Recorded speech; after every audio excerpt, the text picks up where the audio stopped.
Assalamualaikum warahmatullahi wabarakatuh. Saya Naili dengan NIM 2112111029 dari kelas KPI 2A. Dalam video kali ini, saya akan memaparkan 3 review materi mengenai mata kuliah ilmu dakwah.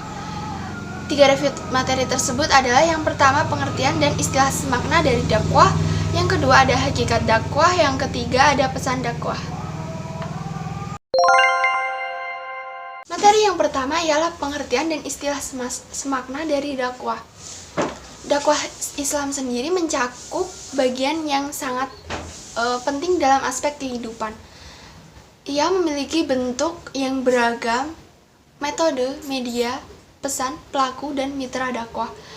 Apa saja yang berkaitan dengan Islam pasti ada unsur dakwahnya. Nah, denyut nadi dari Islam sendiri merupakan dakwah itu. Dan Islam dapat bergerak dan hidup juga karena dakwah. Secara bahasa, dakwah itu berasal dari kata da'ah yad'u dakwatan, yang artinya memanggil, menyeru, mengundang, atau mengajak. Sedangkan definisi dari para ahli itu sangat amat beragam. Namun 2 di antaranya adalah yang pertama menurut Abu Bakar Zakaria. Beliau mendefinisikan dakwah sebagai usaha para ulama dan orang-orang yang memiliki pengetahuan lebih akan agama Islam dan untuk memberikan pengajaran kepada khalayak umum sesuai dengan kemampuan yang dimilikinya dan juga sesuai dengan apa yang dibutuhkan oleh masyarakat umum tersebut. Yang kedua adalah menurut Syekh Muhammad Al-Rawi. Beliau berpendapat bahwa dakwah adalah pedoman hidup yang sempurna untuk manusia beserta ketetapan hak dan kewajibannya. Selanjutnya ialah istilah semakna dari dakwah. Istilah yang erat kaitannya dengan dakwah. Yang pertama adalah tabligh, artinya menyampaikan ajaran Islam kepada orang lain. Pelakunya disebut mubalik. Selanjutnya, yang kedua adalah khutbah. Berasal dari kata khataba yang artinya mengucapkan atau berpidato. Jadi khutbah di sini itu berarti pidato yang disampaikan untuk menunjukkan kepada pendengar mengenai pentingnya suatu pembahasan. Nah, orang yang pelaku khutbah ini disebut khatib. Yang ketiga adalah nasihat. Nasihat merupakan kegiatan menyampaikan sesuatu ucapan kepada orang lain untuk memperbaiki kekurangan atau kekeliruan tingkah lakunya. Yang keempat adalah fatwa. Fatwa merupakan pemberian uraian atau keterangan agama mengenai suatu masalah. Yang kelima adalah wasiah. Wasiah merupakan pesan atau perintah tentang sesuatu. Kegiatan menyampaikan wasiah ini disebut tausiah. Yang keenam ada tarbiyah atau taklim, berarti pendidikan dan pengajaran. Yang ketujuh amar ma'ruf nahi mungkar, memerintahkan kebaikan dan mencegah kemungkaran. Yang kedelapan adalah tafsir. Tafsir sendiri adalah memberikan uraian keagamaan yang menggembirakan untuk orang lain. Misalnya kayak balasan surga bagi orang yang beriman dan bertakwa gitu. Yang terakhir adalah tanzir. Tanzir di sini lebih pada mungkin kebalikannya dari tafsir ya. Karena tanzir adalah menyampaikan ajaran Islam berupa peringatan atau ancaman bagi orang-orang yang melanggar syariat agama dengan maksud agar orang tersebut mau berubah lebih baik gitu. Materi yang kedua adalah hakikat dakwah. Hakikat dakwah sendiri terbagi atas 3 poin, yaitu sifat-sifat dasar dakwah, fungsi dakwah, dan faktor hidayah dalam dakwah. Yang pertama, sifat-sifat dasar dakwah ialah dakwah itu bersifat persuasif bukan koersif. Yang kedua, dakwah ditunjukkan kepada pemeluk agama Islam dan non-Islam juga. Yang ketiga, dakwah adalah anamnesis, yaitu berupaya untuk mengembalikan fitrah manusia.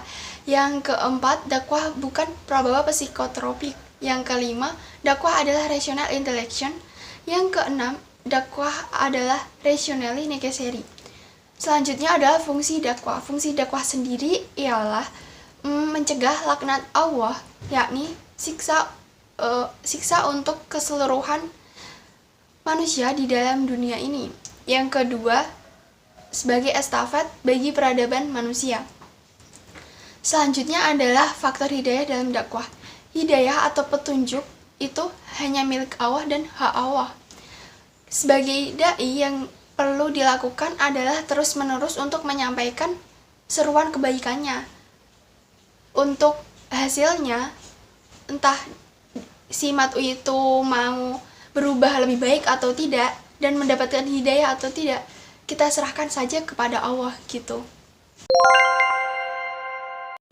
Materi selanjutnya adalah pesan dakwah. Pesan dakwah merupakan isi dari dakwah yang disampaikan dai kepada mat'u. Adapun jenis-jenis dari pesan dakwah adalah yang pertama ayat-ayat Al-Quran, yang kedua hadis Nabi SAW dengan hadis yang sahih dan dapat memahami kandungannya. Yang ketiga pendapat para sahabat Nabi, yaitu orang yang hidup semasa Nabi, pernah bertemu dan juga beriman. Yang keempat adalah pendapat para ulama. Hindarilah ulama yang alsu, yaitu ulama yang tidak berpegang teguh dengan Al-Quran dan hadis, dan juga tidak sesuai antara perbuatan dan ucapannya. Yang kelima, hasil penelitian ilmiah. Hasil penelitian ilmiah ini membantu kita dalam memahami lebih mendalam dan lebih luas akan isi Al-Quran, makna ayat-ayat Al-Quran gitu. Yang keenam adalah kisah dan pengalaman tauladan. Dengan memberikan keterangan yang menguatkan dan argumentatif dengan bukti-bukti yang nyata dalam kehidupan sehari-hari. Yang ketujuh adalah berita dan peristiwa, yaitu dengan berita yang benar adanya gitu. Yang kedelapan, karya sastra dapat berupa syair, puisi, lagu, pantun, dan lain sebagainya. Dan yang terakhir adalah karya seni. Selanjutnya adalah karakteristik dari pesan dakwah. Menurut Karim Zaidan, ada 5 karakteristik. Yang pertama adalah berasal dari Allah, mencakup semua bidang kehidupan, umum untuk semua kehidupan. Yang keempat, ada balasan untuk setiap tindakan. Dan yang terakhir adalah seimbang antara idealitas dan realitas. Sekian yang dapat saya sampaikan mengenai 3 resum materi mata kuliah ilmu dakwah. Kurang lebihnya saya mohon maaf. Wassalamualaikum warahmatullahi wabarakatuh.